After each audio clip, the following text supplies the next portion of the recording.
नमस्कार दोस्तों, चंडीगढ़ से डॉक्टर भाटिया बोल रहा हूँ। बात मैं कर रहा था आपसे 12वें घर के राहु की। अब देखिए कि अकेला राहु तो खराब करता है, लेकिन राहु के साथ मंगल आ जाए तो मैंने एक बुक पढ़ी थी, शायद फल दीपिका थी, उसमें ये लिखा हुआ है कि ये कहीं ना कहीं महालक्ष्मी योग बन जाता है 11वें घर में हो तो, या मंगल चंद्र आ जाए तो भी एक ये अच्छा योग बन जाता है, श्री योग बन जाता है। ये योगों की चर्चा अगर आपको पढ़नी हो ना तो आप नारायण दत्त श्रीमाली जी की एक बुक है, उन्होंने काफी कुछ ज्योतिष के फील्ड में काम किया, आप उनकी बुक्स पढ़ सकते हैं। तो उसमें एक वर्ड आया था अंकुश योग, और एक बुक और भी आई थी, शायद रंजन पब्लिकेशन की थी, उसमें भी अंकुश योग की चर्चा थी। अंकुश का मतलब यह है कि राहु एक हाथी है और मंगल है महावत, ये इसको कंट्रोल करता है, राहु की एक्टिविटीज को, तो इसी को अंकुश योग बोलते हैं। लेकिन ये योग अगर 12वें घर में बन जाए तो काफी हद तक मैंने देखा शुभ है, लेकिन अगर बाकी घरों में ये योग बना हुआ है तो खराब करता है। 12वें घर में ये इतना फायदा जरूर करता है, अगर राहु मंगल नीच राशि का ना हो तो ये क्या है कि पागल खाने में जाने से बचाएगा, जेल होने से बचाएगा, हॉस्पिटल में जाना पड़ जाए किसी बड़ी बीमारी को लेके उससे बचाएगा, ब्लड खत्म हो जाए, ब्लड का पानी बनना शुरू हो जाए खून का, उससे बचाएगा। तो 12वें घर का अगर आपका राहु मंगल है तो अंगारक योग भी कह सकते हैं, अंकुश योग भी कह सकते हैं इसको।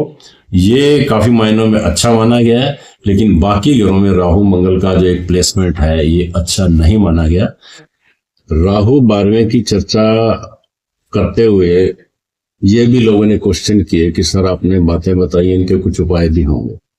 मैं एक उपाय कराया करता हूं कि थोड़े से सौंफ और चीनी, सौंफ जो है मंगल की वस्तु है, इनको लेके एक प्लास्टिक की थैली में अपने सिराने रख लें। अगर आपको कोई बहुत बड़ा रोग भी है, कोई ब्लड से संबंधित रोग है, तो साथ में एक मूंगा, एक छोटा टुकड़ा आता है मूंगा, वो भी रख सकते हैं आप। और अगर आपको अज्ञात डर लगता है, बुरे सपने आते हैं, तो उसी सौंफ चीनी के साथ एक छोटा सा मोती डाल सकते हैं आप, उससे भी आपको बुरे सपने आने बंद हो जाएंगे, रात की नींद आपकी अच्छी हो जाएगी। तो ये उपाय अगर आप करते हैं और अपने सोने वाले कमरे में करते हैं तो राहु जो है वो काबू में रहता है। इसके अलावा ये भी कर सकते हैं कि बहन, बेटी, बुआ, इनकी मदद अगर आप करते रहें तो राहु के जो है आपको बुरे प्रभाव जो हैं वो बच जाते हैं। और कुछ लोग पूछते हैं हमारे ऊपर कर्जे बहुत है, ऐसे लोगों को मैं ये सलाह देता हूं कि आप रसोई में बैठ के खाना, खासतौर से अगर जमीन पे बैठ के खाना खाया जाए, हमारे पूर्वज तो यही काम करते थे, घरों में खुले आंगन होते थे, नीचे बैठ के रसोई में माँ के साथ खाना खाते थे, जो उसमें जो एक संतुष्टियां थी वो आज कहाँ बची हैं।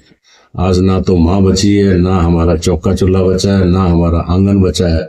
तो अपने को ऐसे माहौल में डालिए कि जिसमें आपको कुछ खुलापन मिले और एनर्जी मिले चारों तरफ से प्रकृति की, तो निश्चित रूप से आप कामयाब होंगे।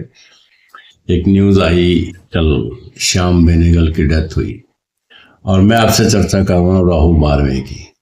अब ये देखिए कि ये जो इनकी कुंडली है श्याम बेनेगल की, जो हमारे को मिली है, ये कुंडली है वृश्चिक लग्न की। अब इस पे गोचर के राहु का, जो मीन राशि का राहु है, प्रभाव दे रहा था, और 12वें घर में इनके ऑलरेडी जुपिटर पड़ा हुआ है। तो आप ये मान के चलिए कि जिन कुंडलियों में राहु और गुरु का 12वें घर पे इफेक्ट आता है, उनकी किडनी रोग से मृत्यु हो सकती है। और श्याम बेनेगल को क्या रोग था, जो न्यूज में मैंने पढ़ा, CKD, यानी ये किडनी का ऐसा मेल फंक्शन है जिसमें किडनी धीरे धीरे खत्म होती जाती है, लेकिन पेशेंट को फील नहीं होता कि उसकी किडनी खराब हो रही है।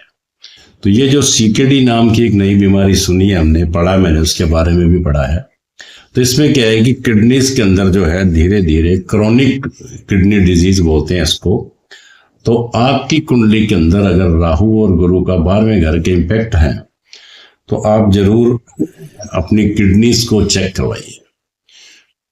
ये आपको मैं क्लियर कर दूं कि ये जो बृहस्पति है ये तो वैसे लीवर को ज्यादा खराब करता है।